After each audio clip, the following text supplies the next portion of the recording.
And we're back for another solo guide. This is Altar of Athame. Athame? I should probably find out how to pronounce that before I make a video for it, but I feel like the more important part is being able to solo the damn thing. So, we're gonna go ahead and show you how to do that. Pretty classic build-up, PDT, proton beams. Hit your shield for the safeties, make sure they don't kill your PDT, that would suck, because it's not all your damage, but pretty sizable amounts. I put a shield here, and that is because it randomly activates and it rings this bell. See that? I didn't do anything.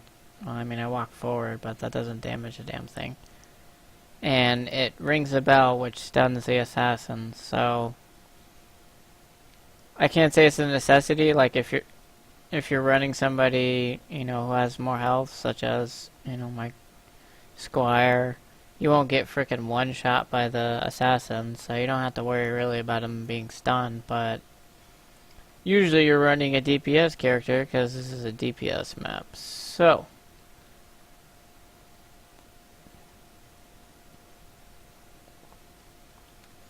that is nice to have.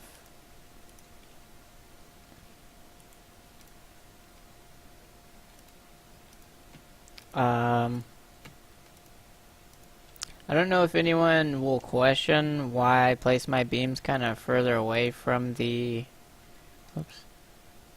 my proton beams further away from the spawn instead of like literally on it. But that's just because I want to give some time for my PDT to hit, because if your beams are on the spawn, they take a lot of durability, or the percentage, well, it is the durability, but the percentage off. And sometimes you just have to worry about repairing them or upgrading them. I am a lazy builder after I build. As soon as I'm done building, I don't really want to have to worry about my shit besides maybe upgrading. So I like to kind of put them a little bit back so they don't take like pretty much every single hit they can take, It's like, why do that if my PDT will kill them before they even get to the proton beam, However, it's a quick kill. It depends on your playstyle. If you have them up there, if you have like a gun witch or basically anyone that'll just one shot, like the dudes who come out with the books. And that's everything. Yep. But, if you have him real close, as soon as he steps out, you go and shoot it, and he steps on the freaking proton beam, he's probably dead, so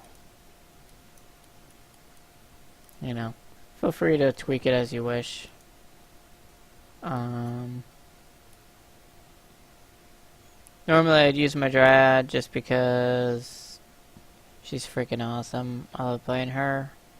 However, I'm not 100% sure that I can solo this with her right now. I don't want to look like an idiot on the on this stream and just fuck up, so or on this video, so I'm just gonna go ahead and use my Eevee. However, I am gonna use her to collect the books.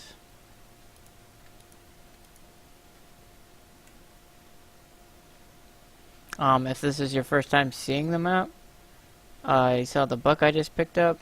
That is, you need to collect 4 of them. Every time you collect one, come up to this table and put it on there. See, ritual added. You need 4. See if I can see this guy right here, the club. He's a little bit bigger than the other mob that looks like him. If I get out of here, he drops the book. I mean, you see it shows an exclamation point just like the Lava Guardians if you've played Demon's Lair.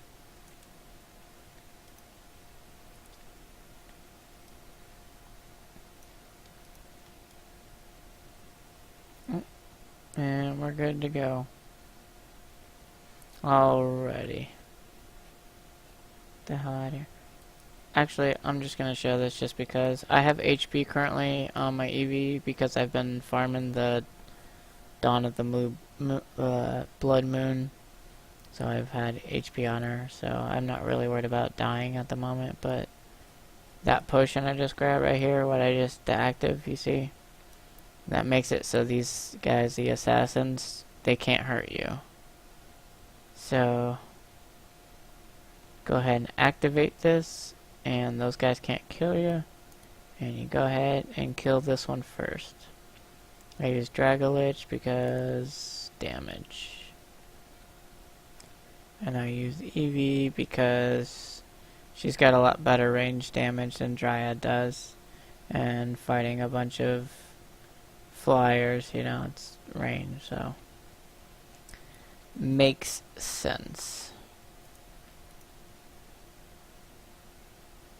Wow, that's interesting. I have to say something to them about that. There should be no reason that it takes time to repair that during, you know, the wait phase, but I mean, I don't really give a damn, but I'm sure someone will cry about it. Alright, let's do this again. It's the same thing. I mean, you just do that 4 times, you hit each pillar.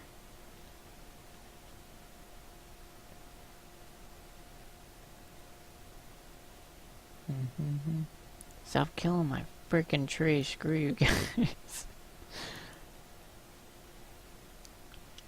The reason I put that tree there is it gives I want to say it's 10% damage and crit chance buff. I know it's 10% for one of them and possibly like 15% or more for the other one. But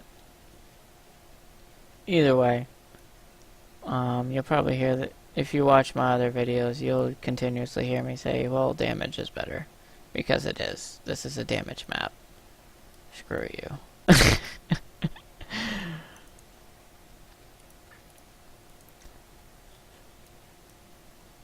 Alright, set that up.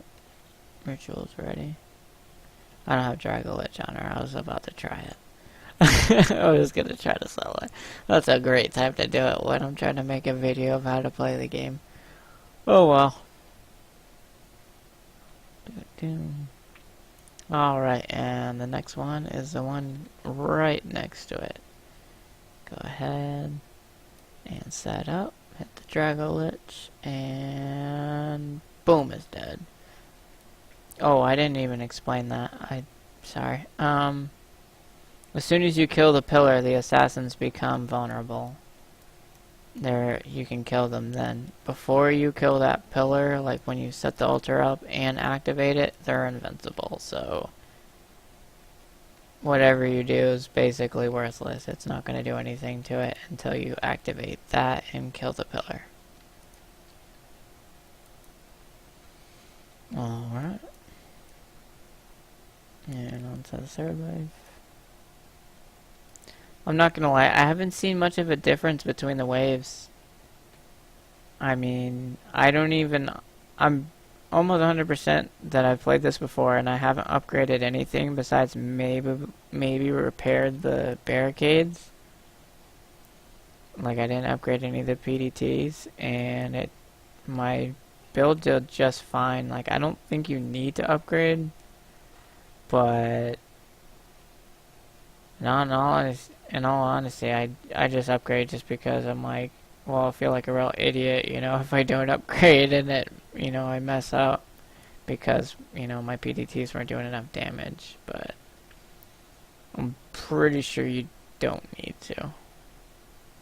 It's not like ogres are spawning or like any other mini-boss.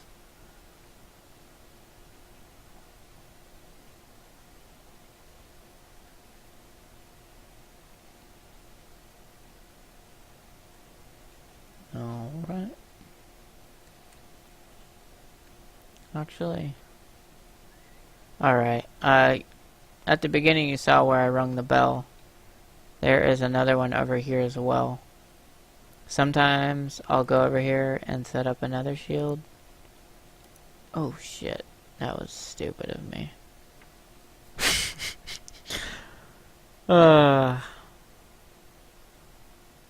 See, this is why I don't do odd things. But, you know, you can go ahead and set up another shield over here. But I'm going to go ahead and ring that bell. Then I'm going to go over here and kill the next one.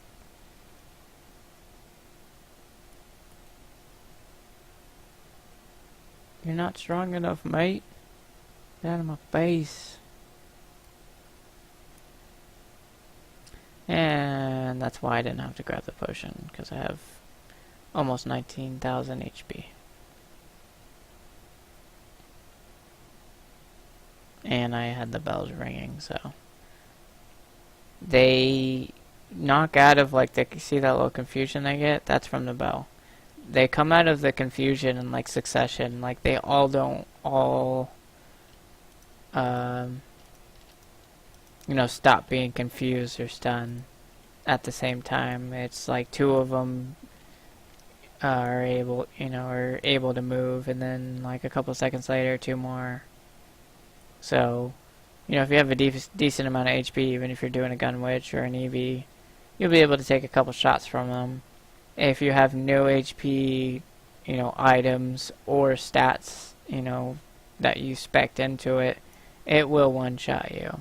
One of them will one-shot you. And I will say it's one of the most rage-inducing things. I honestly despise this map.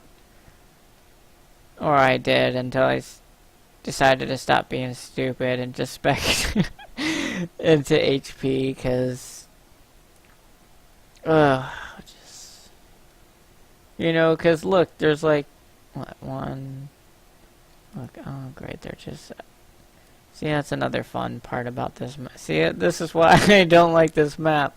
They're just like, oh, I'm gonna go ahead and start attacking your defenses for no frickin' reason. Not at all. I didn't die. Why are you attacking my shit? Just sell that, it's not doing anything. Boop. And the last book. This is what I do when I'm running public games. I will try, since this is the fourth book, I'll try to get the last book, and then I'll grab the potion. But this is because I'm carrying the map. Like, don't if you're not carrying the map, don't do this. You're just an asshole. But I can obviously solo this thing, so, you know, I'll do this to make sure we win. I'll grab the, you know, I'll grab the last book, I'll grab a potion, and boom, you know, I set it up, and then I activate it, and then there you go, you know, I killed it. And I'm going to switch back to my Dryad, hoping that I get the drop for her. I have a decent ring on her, but I want a better passive. For the AP build, you want at least the Corrupt Starfall damage percentage buff. Just because that's her main damage. You can also do on the poison for her little mushrooms in the corrupt form. That's going to be based off of AP, and that's obviously increased because it's in her corrupt form. But yeah, I'm no build master on her yet. She just came out like, I don't know, like 30 hours ago, so. And I have had no luck. Nothing. Freaking, oh, I don't even have a mistake. That's fantastic. Oh, I'm so fucking salty. Alright, well, there you go. There is the guide. Any questions or anything, feel free to comment. You know, here's my in-game name. Feel free to message me. You can add me on Skype if you have messages as well, if you can't find me in game. Take it easy, guys, and good luck farming.